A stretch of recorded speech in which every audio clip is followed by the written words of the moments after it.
seen choix ci candidat boo xamante ni dinañ ko mën a choisir mieux. xam nga doon ne ñun journaliste ku jóg rek doon journaliste. gars yi duñu am pati di ñu dóor traité ñu de tous les noms d'oiseaux ku jóg rek ñu léegi ku jóg rek nekk journaliste. maintenant journaliste liggéeyu caaxaan la. ben écoute maintenant ku jóg ne nekk dama bëgg liggéey président. parce que liggéeyu caaxaan la ko jàpp. c'est aussi simple que ça. alors doy na waar. mais oui.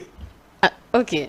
li ma bëgg a wax foofu mooy tey peut-être ñu bëri ñu ngi jàpp ne bu fekkonte ne ñoom ñëpp ñoo bokk li ñu bëgg tey Sénégal on se retrouve avec 351 partis politiques yoo xam ne ñëpp nee nañ même chose la ñu bëgg alors que boo xoolee sax le pays ne bouge même pas. mais 300 mais c'est nous qui sommes gis nga pour man ñun démocratie daanaka démocratie ba mooy gis nii sax ñun à la limite est-ce que ñun. on est démocrate. non est-ce que c'est pour nous. ok 300 partis politiques 300 partis politiques wala 400 essentiel ñoom ñëpp basé Dakar am na ñoo xamante ne buñ génnee seen koñ amatuñu kenn. je veux dire quoi ça fait très mal à notre pays aujourd'hui on nous dit il y a plus d'idéologie. mais ñu la koy wax. ñu lay wax amatul idéologie mooy ñoo xamante ne ñoom sax xam ñu luy politique. ok il y a des constats qu'on peut faire mais une politique boo koy def tu fais une politique de droite. libéral absolument libéral semi-libéral démocrate nationaliste. Bon nationaliste moom c'est Hitler et consorts qui faisaient ça. c'est les Mussolini et tout ça ils étaient dans le nationalisme. parce que ça aussi j'entends pas mal de choses qui se disent ça c'est du fascisme pur et dur. Il s'agit pas de ça. aujourd'hui le Sénégal reçoit entre 1500 et 2000 milliards de transferts yoo xamante ne ça provient des Sénégalais qui sont partout dans le monde di ko yónni seen mbokk te yow ngay bëgg ne ay nationalistes mais ñoon bu ñibbee kon dëkk bi kon dëkk màbb. non le topo qu'il y a mooy que 300 et quelques partis mooy dañu yeb dëkk bi dañu yeb Sénégalais yi. dañu yeb Sénégalais yi yow mënumaa bokk fii ma ñëw ma créer parti nekk suma salon wa ay nit créer parti bu ñu waxee il faut donner 50 millions de caution nga ne ah non dafa bëri mais ça veut dire quoi quand on peut pas mobiliser 50 millions de francs CFA pour faire une présidentielle c'est qu'on a personne derrière. mais c'est tout.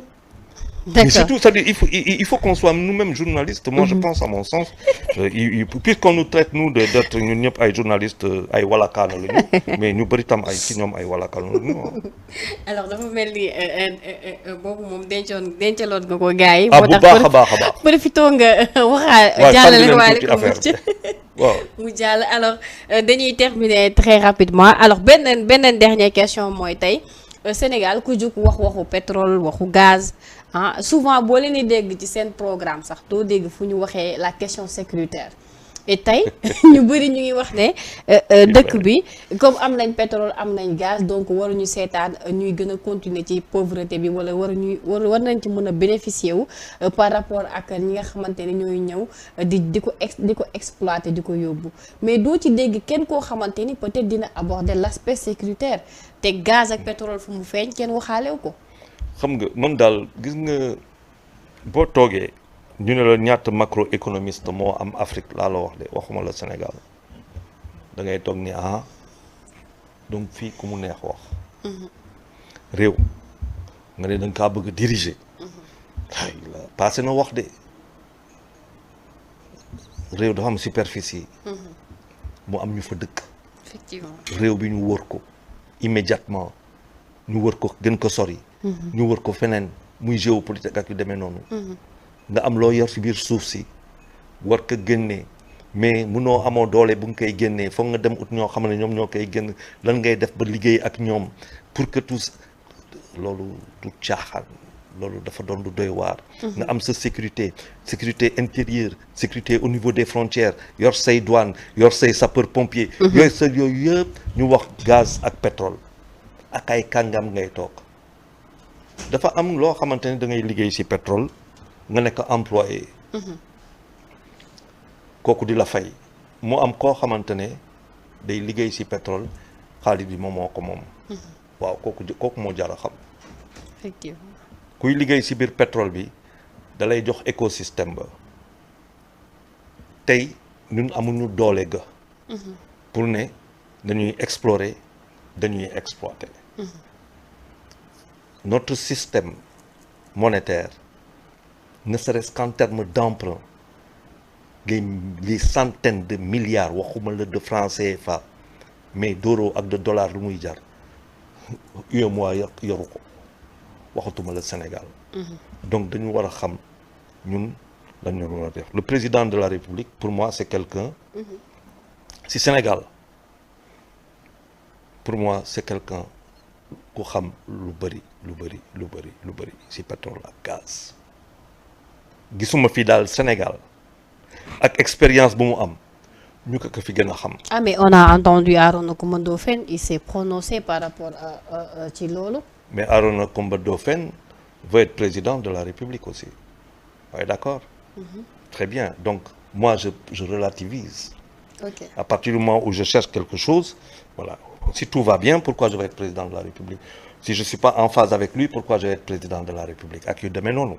Mais je ne dis pas que c'est Macky qui a tout ce qu'il sait et que tout ce qu'il sait est bon. D'accord. Il faut lui apporter la contradiction sur ce qu'il sait ou ce qu'il ne dit pas. Et jusqu'à présent, lu ma dégg, on me parle toujours des mêmes choses.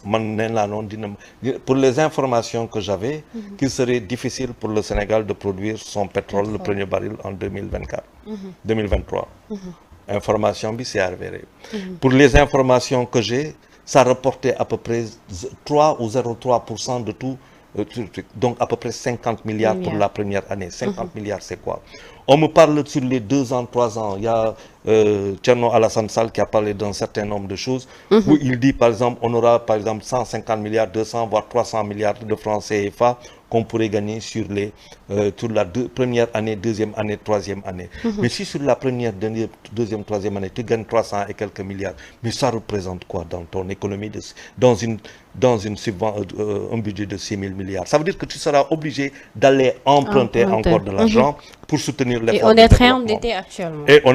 Mais quand Abdou Diouf partait, si je ne me trompe, Abdou Diouf bu muy dem, le rapport de dette, la dette quoi, c'était égal à 97 € par Sénégalais. Defe naa quand Abdoulaye Wade partait, on était à 100 et quelques dollars. Aujourd'hui, on est à 1000 et quelques dollars par Sénégalais. Par Sénégalais. Bon, maintenant, on a de l'or, on a du pétrole, am nañ gaz. Phosphate. Donc, on a des phosphates. Mais notre problème, xam nga lan la? Les phosphates, on l'a, mais on importe de l'engrais. Ça n'a pas de sens. Ouais. Donc, on a de l'or, on vend tout à la Suisse. À la Suisse, oui. Alors que le Sénégal aurait pu être un joaillier mondial reconnu dans le monde. Nous avons suñuy avenue passant, ñuy or suñuy or. Mun nañ jaay, mais mun nañ téye itam. ñu nga ñëw si leneen ak leneen. Voilà, aujourd'hui, il y a beaucoup de choses dans la transformation, dans le produit pétrolier. Ce qui est important dans le produit pétrolier, mooy la capacité de transformation locale bu ñuy am. mooy pétrole bi dañ koy jaay, c'est vrai, mais si loo xamante ne dañ koy téye pour les plastiques, pour tout un certain nombre de choses, est-ce que nous avons ay industries yu taxaw? Wala comment lañ mën a liggéey ak transformation. Voilà, dans le contenu local, né par exemple képp kuy indien, chinois, australien, je sais pas moi, boo ñëwee Sénégal da ngay indi xaalis bi indi kii ba, mais Sénégalais daf siy bokk à hauteur de 51 wala 52%. Donc on doit renégocier les contrats alors. Je sais pas si oui, en tout cas, il faut qu'on se projette pour qu'il y ait une équité économique, une équité sociale. Et voilà quoi, et une souveraineté. Alors merci doyen tey moom Adama laa